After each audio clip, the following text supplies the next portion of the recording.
በዛሬ ቪዲዮአችን ሶስት ዋና ዋና ነገሮችን የማሳያችሁ ይሆናል። እስከ ቪዲዮ ፍጻሜ አብራችሁን ሁኑ። በቅድሚያ ለቻናሉ አዲስ ከሆናችሁ ቻናሉን ሰብስክራይብ፣ ቪዲዮውን ላይክ አድርጋችሁ ቤተሰብ ሁኑ። በቀጣይ አዳዲስና ምርጥ ስራዎች ሲለቀቁ የሚደርሳችሁ ይሆናል። አሁን ወደ ቪዲዮ። በመጀመሪያ የምናየው አፑ አዲስ ስለሆነ እርግጠኛ ሆናችሁ አመናችሁበት እንድትሰሩ ስፒን በማድረግና ክርስቲያኖችን በመሰብሰብ እንዴት ዊዝድሮ እንደሚደረግ እንዲሁም ደግሞ ያደረኩትን ጨምሮ የምታዩ ይሆናል። ሁለተኛ የማሳያችሁ ክርስቲያንና ኮይን በምን መንገድ መሰብሰብ እንደሚቻል የማሳያችሁ ይሆናል። በሶስተኛ የምናየው ኤጀንሲ ክሬት ለማድረግ ኤጀንት ለመቀበል ኤጀንት ለመሆን ወይም ኤጀንት ለመስጠት የምናይ ይሆናል። እዚህ ጋር ማስተዋል ያለባችሁ ነገር ኤጀንት ክሬት ከማድረጋችሁ በፊት ወይም ኤጀንት ለመሆን አፕላይ ከማድረጋችሁ በፊት ምን መቅደም አለበት የሚለውን በዚህ ቪዲዮ የምታዩ ይሆናል። ኤጀንት ክሬት ስታደርጉ ጉዳት ያለው መሆኑን አውቃችሁ ብታደርጉ ጥሩ ይሆናል ማለት ነው። ፓርት 1 ቪዲዮ ላይ እንዳያችሁት በመጀመሪያ እንደገባችሁ ይህ አፕ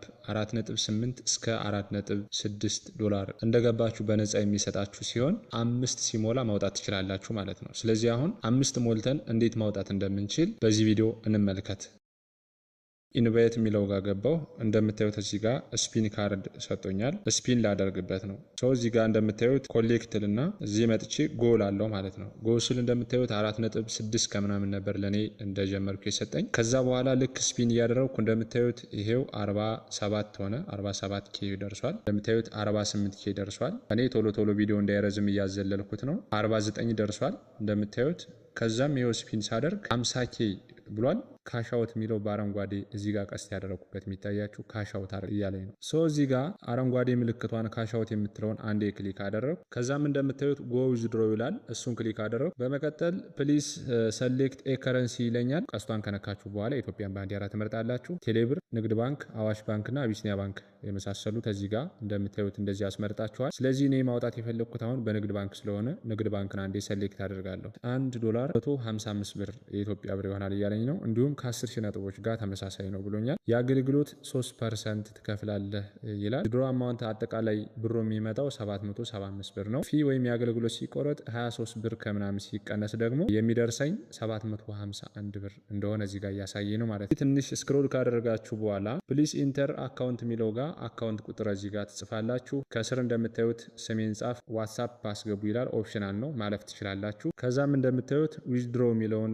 ቀስት ያደረኩበትን አንዴ ክሊክ ታደርጋላችሁ። እንደምታዩት በደቂቃዎች ውስጥ ሰክሰስ ብሎ እዚህ ጋር አስቀምጧል። እንደምታዩት በአረንጓዴ ሰክሰስፉል ብሎኛል። 751 ብር በቀጥታ ወደ አካውንቴ ደረሰ ማለት ነው። ይሄን ከተቀበልኩ በኋላ ከዜሮ ነው እንደገና በአዲስ የጀመረው።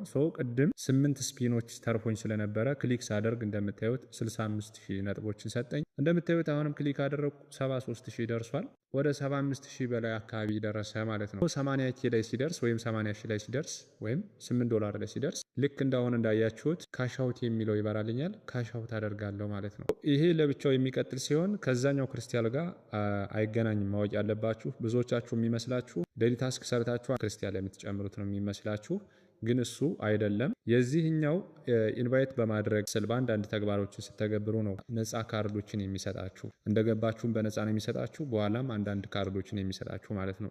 ለብቻው ይሄድና 5ቱን ካወጣችሁ የቀጣዩ 8 ይሆናል። መጀመሪያ ግን 5ቱ እንድታወጡ ነው የሚፈቅድላችሁ ማለት ነው። ስለዚህ በዛኛው በኩል ከገባችሁበት ሰዓት ጀምሮ ሆስት ናችሁ ስትመዘገቡ ኤጀንት ከሆናችሁ 0 ነው የሚሆነው። ሆስት ስትሆኑ ግን 5,000 የሚሰጣችሁ ይሆናል። ተጠራቅሞ 100 ኬ ላይ ሲደርስ ነው ያኛውን ደግሞ ለብቻው ዊዝድሮ የምታደርጉት ማለት ነው። ኢንቫይት ለማድረግ ኢንቫይት ፍሬንድስ ይላል። እሱን ክሊክ አድርጋችሁ ኮፒ አድርጋችሁ በቴሌግራም ወይም በዋትስአፕ ለጓደኞቻችሁ መላክ ትችላላችሁ ማለት ነው። ስለዚህ ካሻውት ዊዝድሮ እንዴት ስፒን ማድረግ እንዳለባችሁ ካየን፣ ኢንቫይት ማድረግ ካየን፣ አሁን በሁለተኛ የምናየው ደግሞ ክርስቲያንና ኮይን አሰባሰብ ይሆናል ማለት ነው። እዚህ አፕ ላይ እንዴት መሰብሰብ እንደምትችሉ የምናይ ይሆናል።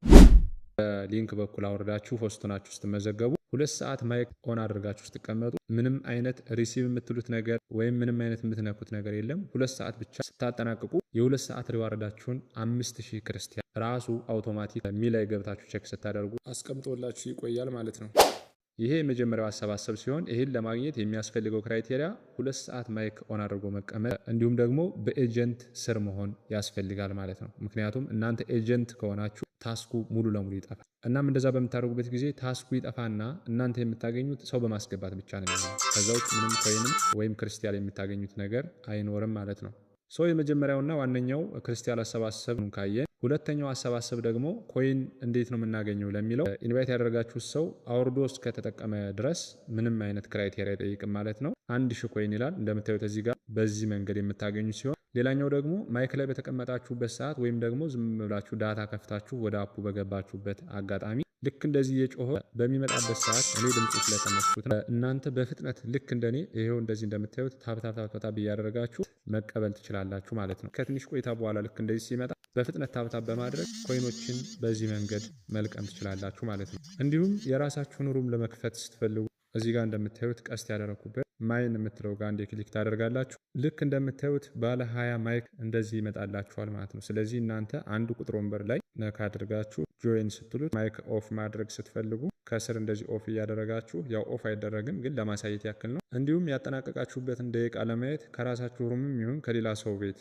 ሩም ሆናችሁ የታስክ ምትል ምልክት አለች፣ የቀን መቁጠሪያ የምትመስል ደወል ምልክት ያላት ትቀያየራለች። አንዳንዴ ጄት ምትል ነገር ትጽፋለች። አንሸራትታችሁ ወደ ፈለጋችሁት እንደዚህ ከፍ ዝቅ አድርጋችሁ ከሚመቻችሁ ቦታ ማስቀመጥ ትችላላችሁ። እሷን አንዴ ክሊክ እናደርጋለን ማለት ነው። ታስክ ሴንተር ብሎ ልክ እንደዚህ ያመጣላችኋል። እኔ ኤጀንት ስለሆንኩ ምንም አይነት ታስክ የለኝም። እዚህ ጋር የምታያቸው ያን ያክል የሚጠቅሙ ነገር አይደሉም። ከእናንተ ግን ሆስት ስለምትሆነው እዚህ ጋር በሰዓት 2000 እንዲሁም ሁለተኛውን ሰዓት ላይ ስትደግሙ 3000 ጨምራለሁ ብሎ እዚህ ጋር ደቂቃውንም ሁሉንም ነገር እዚህ ጋር እንደምታዩት ያስቀምጥላችኋል ማለት ነው። ስለዚህ ከ120 ደቂቃ ሲጠናቀቅ እናንተ ዘግታችሁ ብቻ መውጣት የሚጠበቅባችሁ፣ ራሱ አውቶማቲክ አስቀምጦላችሁ ይቆያል ሚላይ ገብታችሁ ስታዩት ማለት ነው። በመቀጠል ወደ ሶስተኛው ስናልፍ ኤጀንሲ ክሬት ለማድረግ ኤጀንት ለመሆን እንዲሁም ኤጀንት ለመቀበል የሚሉትን ነገርና ምን ጉዳት አለው ምንስ ጥቅም አለው የሚለውን የምናይ ይሆናል።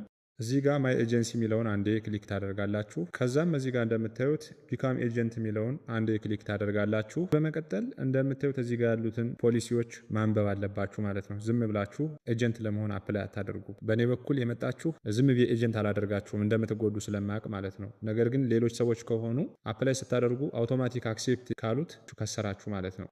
ስለዚህ ምንድነው ጉዳቱ ካላችሁኝ፣ ኤጀንት ከሆናችሁበት ሰዓት ጀምሮ ታስክ ሙሉ ለሙሉ ይጠፋል። ሰው በማስገባት እሰራለሁ በኮሚሽን እሰራለሁ እንኳን ብትሉ የመጀመሪያውን 7 ቀን በደንብ መስራት ይጠበቅባችኋል። የመጀመሪያው ድሮ ብትሰሩበት አሪፍ ይሆናል ብዬ አስባለሁ። ታስኩንም ሳታጡ ኢንቫይትም ሳታጡ ሁሉንም ለመስራት ሆስት እንደሆናችሁ መቆየት ይጠበቅባችኋል ማለት ነው። ካልሆነ ግን ኤጀንት ከሆናችሁበት ሰዓት ጀምሮ ሙሉ ለሙሉ ሁሉም ነገር ዜሮ ነው የሚሆነው። ታስክ የሚባል ነገር የለም። ከዛ በኋላ ሰው እስካላስገባችሁ ድረስ አፑ ላይ ምንም የምትሰሩት ስራ አይኖርም ማለት ነው። ስለዚህ ይሄን ወስናችሁበት ኤጀንት ለመሆን ካሰባችሁ ግን እዚህ ጋር እንደምታዩት አፕላይ ፎር ኤጀንሲ የሚለው ጋር አንዴ ክሊክ ስታደርጉት ልክ ከዚህ ጋር ሜሴጅ እንዳሳየዋችሁ ሜሴጅ ላይ ሄዶ እንደዚህ ይገባለታል። አፕላይ ላደረገላችሁ ሰው ወይም ለእናንተ ኤጀንት እዚህ ጋር ሪፊውዝ ካደረገው ውድቅ ይደረጋል። አግሪ ብሎ እዚህ ጋር ከተቀበለው እንዳያችሁት አረንጓዴውን ከነካ ደግሞ ቀጥታ እናንተ አውቶማቲክ ኤጀንት ትሆናላችሁ ማለት ነው። ስለዚህ እዚህ ጋር እንደምታዩት እኔ ያለ እውቀት ቀጥታ ወደ አፑ እንደተቀላቀሉ ኤጀንት የሚያመለክቱ ሰዎችን እንደምታዩት እዚህ ጋር ውድቅ አድርጌ ያለሁ ምክንያቱም ስላልገባቸው ነው። ጥያቄያቸውን ውድቅ እያደረኩ ታስካቸውን እንዲሰሩ እያደረኩ ነው ያለሁት ማለት ነው። አንዳንዶቹም በውስጥ ሲጽፉልኝ ወይም እኔ እየጻፍኩላቸው ተነጋግረን መሆን የሚፈልጉትን ብቻ እያደረኩ መስራት የሚፈልጉትን ደግሞ ሆስት ሆነው እንዲሰሩና ታስካቸውን እንዲያገኙ አደርጋለሁ። የዛሬ ቪዲዮ በዚህ ተጠናቋል። በቀጣይ በፓርት 3 እና እንዲሁም ደግሞ በአዳዲስ ቪዲዮዎች በአዳዲስ ስራዎች የምመለስ ይሆናል። ለቻናሉ አዲስ የሆናችሁ ቻናሉን ሰብስክራይብ፣ ቪዲዮውን ላይክ በማድረግ ቤተሰብ ሁኑ። መልካም ስራ